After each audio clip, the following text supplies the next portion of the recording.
നമുക്ക് അന്വേഷണങ്ങൾ വരുമ്പോഴേ കുറച്ച് മണ്ണൊക്കെ കൊണ്ടിടാം ആ സൈഡ്. അങ്ങനെ എന്തായാലും ആസ്പെറ്റോസ് വെറുതെ ഇരിക്കും, ആവശ്യമില്ല. 4 ആസ്പെറ്റോസ് കൂടെ കൊണ്ടിട്ട് അവിടെ ഇട്ട്. ഓണാണോ മൊബൈല്? ആര് പറയാ?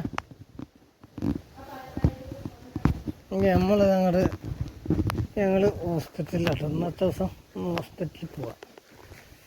തുടക്കമെല്ലാം പാള്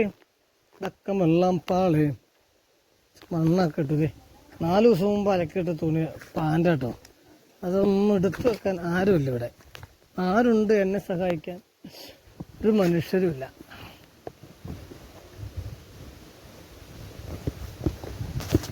അപ്പം ഞാനവിടെ കുറച്ച് മണ്ണൊക്കെ ഇട്ടിട്ടുണ്ട് അതിൻ്റെ അവിടെ. അത് നടക്കും, അതിരറിയാതെ ഇങ്ങോട്ട് നടക്കും അതിരുകൾ. അതുകൊണ്ട് അവിടെ ഒരു ചെറിയ പലകയൊക്കെ വെച്ച് ഞാൻ സെറ്റാക്കി. പിന്നെ ആശുപത്രിയിൽ പോയി വന്നതിന് ശേഷം ബാക്കി. എടി കൊച്ചേ, പാതാറി പോണേനല്ല. ഇപ്പം അനുവാൻ്റെ വന്നിട്ട് എത്ര ദിവസമായി? 2 ഒന്നല്ലേ മിനിഞ്ഞാന്നിട്ട് വന്നേ. നമ്മൾ ഇന്ന് ചെല്ലുമ്പോൾ പറയും, ഓ അവരെന്തേലും കിട്ടുമെന്ന് വെച്ച് വിചാരിച്ച് വന്നതായിരിക്കും. പറയില്ല, അവരെ മനസ്സിൽ വിചാരിക്കൂലേ നമ്മൾ ഇച്ചണക്ക് മോശം. നമ്മൾ ഇത്ര പോയിട്ടില്ല. പിന്നെ എനിക്ക് അതൊക്കെ കുറേ എടി താല്പര്യം. നിങ്ങളും കുഞ്ഞു മനസ്സുകളാണ്, നിങ്ങൾക്കൊന്നും അറിയില്ല. ഞാൻ കേട്ടും കണ്ടും അനുഭവിച്ചുകൊണ്ടിരിക്കുന്ന വില. എടി എനിക്കിവിടെ അങ്കിളിൽ വരുമ്പോൾ മണ്ണിടാൻ വരണം. എന്നോട് ഇവിടെ നിന്ന് രാവിലെ പറഞ്ഞതാണ്. ഇല്ലെങ്കിൽ ഇല്ലാതെ പറയണം, ഉണ്ടെങ്കിൽ ഉണ്ടെന്ന് പറയണം. അതിലൊന്ന് പറയണം, അല്ലാതെ പാട്ടയ്ക്ക ഒരു കഴിവില്ല, തേലക്കാൻ ഭയങ്കര കഴിവാ.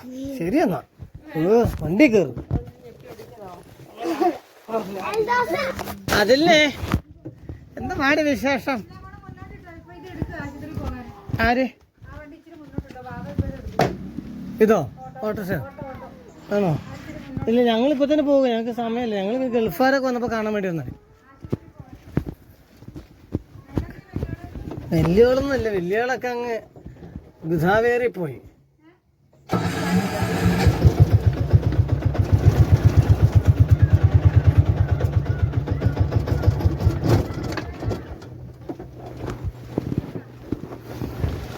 എന്തായാലും നമ്മൾ ഗൾഫിൽ നിന്ന് അമ്മയുടെ നീത്തി കേട്ടത്, അമ്മയുടെ നീത്തി.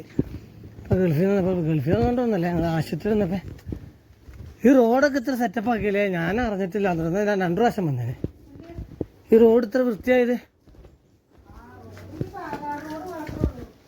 അല്ല. ഇതിങ്ങനെ വൃത്തിയായത് എനിക്കറിയാൻ പാടില്ലായിരുന്നു. ഞാൻ എത്ര പ്രാവശ്യം ഞെട്ടുക്കുളം വരെ വന്ന ഈ കട്ടറ അടനല്ലോ ഓർത്തതിനെ. അനുമോളെ ക്ഷീണമാണ് ഗൾഫിൽ നിന്ന്.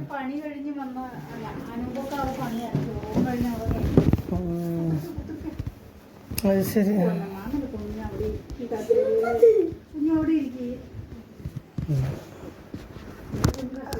സത്യോ?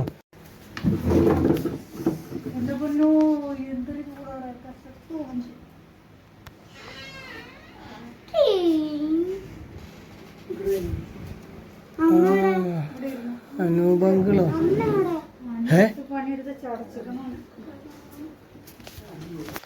അപ്പോൾ നമ്മള് ഇതൊക്കെ കണ്ട് കാഴ്ചകളൊക്കെ കണ്ട്, ഇതാണ് നമ്മുടെ മണ്ണുകൾ.